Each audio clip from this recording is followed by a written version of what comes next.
Gift hamper കുറച്ച് സ്പെഷ്യലാണ് കേട്ടോ. അത് നമ്മളൊരു ഉമ്മാക്ക് വേണ്ടി സെറ്റ് ചെയ്തതാണ്. ഇപ്രാവശ്യത്തെ ഈദ് ഉമ്മാൻ്റെ കൂടെ ആവില്ല, അതുകൊണ്ട് ഉമ്മാക്ക് ഒരു സർപ്രൈസ് ഗിഫ്റ്റ് ബോക്സ് ചെയ്ത് തരുമോ എന്ന് ചോദിച്ചിട്ടായിരുന്നു നമ്മളെ കസ്റ്റമർ നമ്മൾ അപ്രോച്ച് ചെയ്തിട്ടുണ്ടായിരുന്നു.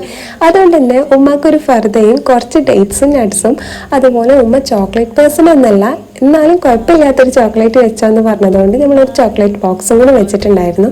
എനിവേ ഇതാണ് ഇതിൻ്റെ ഫൈനൽ ലുക്ക്. പിന്നെ ഒരു കാര്യം കൂടി ഉണ്ട്, ഇത്രയും ഇന്നസെൻ്റ് ആയിട്ടുള്ള പാരൻസിന് കിട്ടുന്ന ലാസ്റ്റ് ജനറേഷൻ ചിലപ്പോൾ നമ്മളൊക്കെ തന്നെ ആയിരിക്കും. ഇനിയുള്ള പാരൻസ് പിന്നെ നമ്മളാണല്ലോ, അപ്പോൾ പിന്നെ എങ്ങനെയായിരിക്കും നമുക്കറിയാലോ.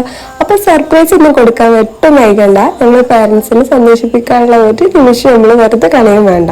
മതി മതി എൻ്റെ ഉമ്മ മതി, ഓ കാവൽ നിധി പൂതിയായി എന്നും എൻ സ്നേഹനിധി കൽവിൽ മതി കുളിരഴകാ.